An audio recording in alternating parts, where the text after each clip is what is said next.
کچھ نہ بھی بیان کی جائے تو صرف ایک حدیث مبارکہ اس مہینے کی فضیلت میں ثبوت ہے کہ اللہ کے نبی صلی اللہ علیہ وآلہ وسلم فرماتے ہیں شعبان من شہری، کہ شعبان میرا مہینہ۔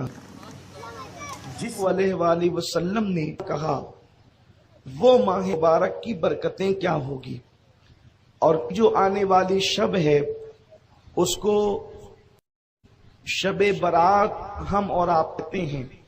شب برات مطلب آزادات، اور اس شب کا نام آزادی کی رات اس لیے رکھا گیا کہ اس رات اللہ کے نبی صلی اللہ علیہ وآلہ وسلم نے اللہ کے بندوں کو جہنم سے آزادی کا مشدہ عطا فرمایا۔ سرکار ابد قرار روح فدا صلی اللہ علیہ وسلم جن کا عمل ہمارے لیے آئیڈیل ہے، جن کا فرمان ہمارے لیے قانون ہے، جن کے پیچھے چلنا ہمارے لیے اللہ تک پہنچنے کا ذریعہ ہے، وہ رسول ہاشمی رحمت تمام آقائے مدینہ صلی اللہ علیہ وسلم فرماتے ہیں کہ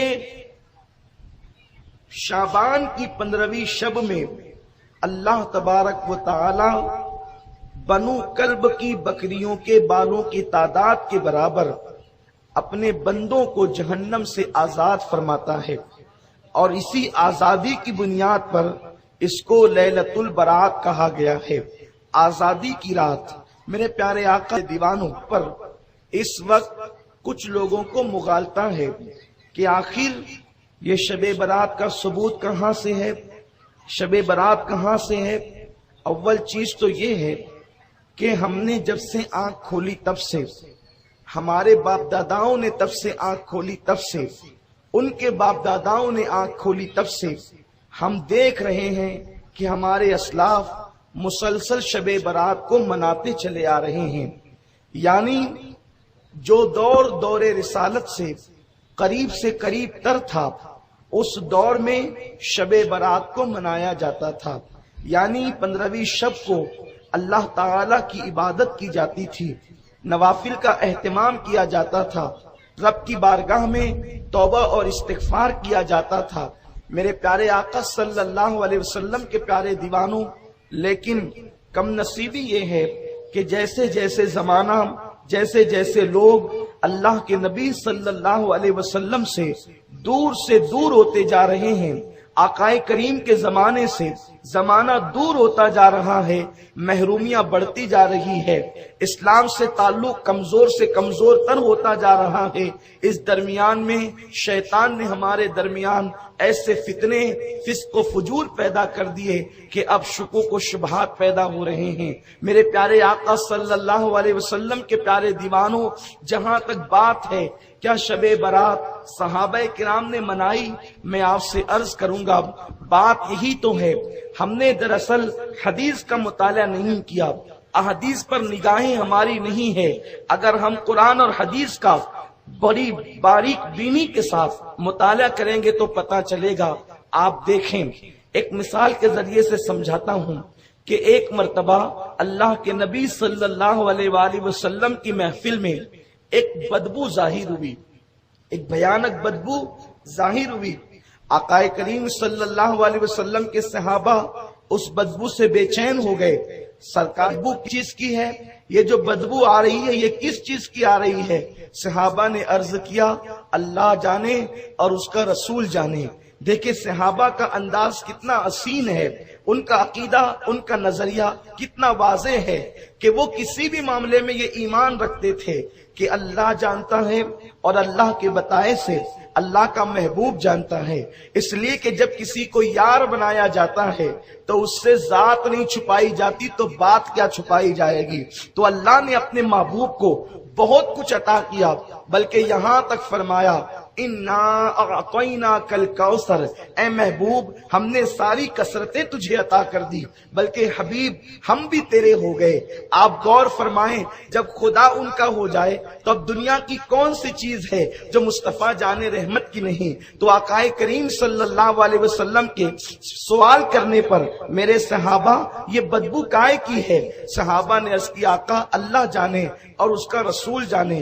تو میرے آقا فرماتے ہیں یہ بدبو ایک غیبت کرنے والے کی بدبو ہے، غیبت کسی نے کی ہے اسی کی بدبو ہماری محفل میں ظاہر ہوئی۔ اب میں آپ سے پوچھتا ہوں، رسول اللہ صلی اللہ علیہ وسلم کی یہ صحیح حدیث، اس پر کسی کو کوئی کلام نہیں، آپ فرما رہے ہیں کہ یہ بدبو کی غیبت ہے۔ جیسے ہمارے درمیان کوئی کچرے کی کنڈی کو اکھاڑ دے تو بدبو آتی ہے، گٹر صاف کی جائے تو بدبو آتی ہے، اس وقت غیبت کی بدبو آئی، آج غیبت کی بدبو نہیں آتی۔ تو اس کا مطلب یہ ہے کہ آج مسلمان غیبت سے پاک ہیں، کسی گلی میں غیبت نہیں ہو رہی ہے، کسی گلی میں غیبت نہیں ہو رہی ہے، کسی گھر میں غیبت نہیں ہو رہی ہے، کسی محلے میں غیبت نہیں ہو رہی ہے، غیبت کہیں نہیں ہو رہی ہے۔ بتائیں اگر کوئی یہ بات بڑے سے بڑا عالم کہے، بڑے سے بڑا شیخ الحدیث کہے، بڑے سے بڑا خطیب کہے، آپ کہیں گے ملا جی آپ کو حالات سے ناواقفیت ہے، آپ کو نہیں پتا، آپ غیبت کی ختم ہونے کی بات کرتے ہیں۔ ارے کل تک جو قوم غیبت سے روکتی تھی آج وہی اہل جبہ و دستار غیبت میں مبتلا ہیں۔ کل تک کے عورتیں غیبت کرتی تھی آج مرد بھی غیبت میں مبتلا ہیں۔ کل کے مقابلے میں رسول اللہ کا دور تو خیر القرون تھا، اس دور کے اندر سے زیادہ غیبت تو آج کے دور میں ہے۔ وہ کون بندہ ہے جو غیبت سے محفوظ نہیں؟ وہ کون ہے جو غیبت نہیں کرتا؟